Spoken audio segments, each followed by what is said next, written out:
you're listing an item and thinking, I have no idea what to price this, you're not doing anything wrong. This happens to everyone starting out. Let's talk about some pricing expectations and some mindset shifts that can help you. First, you don't need to win at pricing. You just need to price it right so the item sells and makes you money. Really? 2, it's not about finding the perfect number to price it at. It's about pricing it so it actually sells, leaves room for you to give offers, and for you to make a profit in the end. 3, buyers do not care what you paid for the item. They only care about what they're going to pay for it. 4, buyers do not care about how sentimental the item is for you. If they like it, they want it, and they want it at a reasonable price. 5, you might be thinking a perfect price exists. Nope, that's a fairy tale. Not real. Perfect pricing does not equal sales. There is so much more to it. And 6, in the end, it's okay to test and tweak. You don't have to pick a price and leave it forever. You can raise it, you can lower it. It's not locked or set in stone. Good to know. So these are just a few things to avoid when you're pricing your item. We talked about this one a little earlier about pricing based on emotion.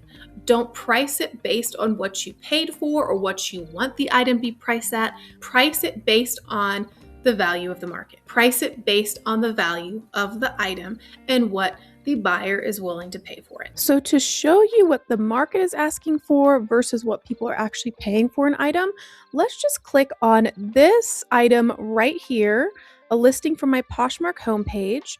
And this is a men's sweater. It is a merino wool and it's express. And they're asking $26 for it. So what we're going to do is we're going to go up here to the search bar and type in express sweater wool. And then I'm going to sort by men's since this is a men's sweater. And then we're going to go down here and just pick the color red since it was a red sweater. And I typed in wool because wool is more of a desirable fabric that you can charge a little more for. So right now, let's see. So right here, this sweater looks similar. Let's keep scrolling. Here's another one for 18, another one for 24. So it's looking like, here's one for 12. You can see prices vary a lot on some of these. 28, that's not as a light red. These don't look as similar. Here's 35. So then what we're going to do, we can kind of see what the market is asking for. Let's see what it actually sold for. And here we have some red sweaters for $20, $9. That is an extra small, so just keep size in mind because that can also sometimes vary price. And then we'll just scroll down. We're seeing 7. So it's not looking like a lot right here. This $20 one, this looks similar to it. Have some other low one right here. This one's 19. All right, so this just showed you how you can see what your item is being listed at and what someone is actually willing to pay for, which will help you figuring it out how you would like to price your item. Also, you don't want to be afraid to adjust. If you decide to post it at this price, you can always change it. You can always relist it. You can always send offers. Pricing isn't just a set it and forget it system, but it shouldn't consume all your time. Honestly, I do my comps like I just showed you. And when I say check your comps, I mean what similar items have actually sold from Poshmark, not what are people listing or asking for the item, but what has a buyer actually paid for. Checking your comps gives you a realistic price range, so you're not guessing on what you should price your item at, and it's not based on pricing on emotion. I pick a reasonable price that I want to price it at because I typically, right off the bat, when someone sends me a like, I send a 20% offer. Let's just show you how to send an offer when someone likes your item and shows interest in it. So you'd go into your news tab and under your likes, you can see what people have liked. So let's just click on one of these pants right here that someone liked. And you can see right here, it says offer/price drop. And I could either edit the listing price publicly, meaning I could actually change the price of the jeans and lower them from the $23 I have them listed at right now. Or what we're going to do is send a private offer. And I can send any number I'd want. I could put 15 in here, which then right here, your earnings would be calculated. I could put 10 in here. My earnings would be calculated. Or you can take their nifty little calculator and just click on their 10, 20, or 30% off offer for it to calculate for you. Now, optional, adding a shipping discount does give a little more incentive for people to buy. You can hit the option of no discount, or you can discount the item slightly, which will take off some more from your earnings, which I'll show you here in a second. Or you can offer a free shipping, which will take off a lot. So here, offering the shipping discount, you can see that some more was taking off from my earnings since I offered that. And if I were to offer free, it would take off a considerable amount. So keep that in mind when you are sending your offers, and it's nice that you will be able to see exactly what your earnings are. Now let's also show you if a offer has been sent. So let's click on this listing right here. And you can see above the offer and price button, you can see view offers. This means these are offers that have been sent to people. So here you can see the offers that are sent for this item. You can see how much the offers are sent for, and also when the offer expires for them on their end. Of course, if it expires and they don't see this offer, they can always resend the same offer to you. You unfortunately cannot send the same offer again. You always must send an offer that is 10% less than the last offer you sent. I used to do 10%, but I automatically just do 20% because I found that works better for me. So I've tried lots of different things, and you should do the same thing. And the last thing you should avoid is not to freak out or panic if your item doesn't sell.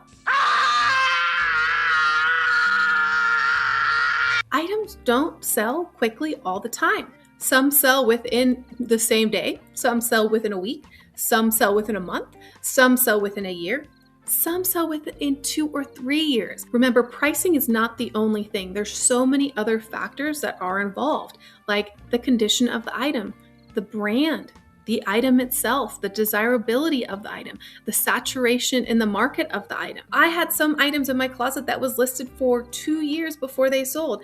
And the reason is because when I priced it, I was not checking my comps. And I based pricing on what I paid for it and the emotional value I put on the item and what I thought someone should pay for it. So obviously it didn't sell until I priced it correctly, and then it sold. I want you to remember that what I showed you, I'm not telling you to overprice or underprice or copy the exact same price. It simply shows you how to understand the market range for your item. This way, you're not randomly guessing. One of the best things you can do is kind of a self-audit. I actually made a video right here, and in this video, I actually reviewed someone's closet who left a comment on a video asking for help. And this can help you evaluate your own listings and the photos that you're taking and the titles. And this can get you started in doing a self-audit for your closet. But I'm curious, what is harder for you right now? Knowing what to price the item at, or knowing when to adjust or what to send offers at? I used to overthink pricing so much when I started on Poshmark. I would take something from my closet, and of course, some of it would have some sentimental value to me, and I would price it based on what I bought the item at or what I thought it was valued at, not what someone was willing to pay for it. So, for example, I was cleaning out and getting rid of all of my high school prom, winter formal, homecoming dresses. And of course, these were attached with memories, photos, and history to them. And they were in good condition. But of course, this was back in pre-09. That's when I graduated. So they were definitely out of date and maybe not in trend with what's going on today. And I would list them at what I thought they should be priced at. I think I listed my prom dress at $60 or $70. And what it actually sold for, I think, was $11, $15. I'll put it up on the screen here. There was another one that I'll just put pictures up on the screen so you can see it. I priced them all at $50 or $60, and it was nowhere near the price what people were willing to pay for. And guess what? These items sat around not for a couple months. They sat around for 2 years.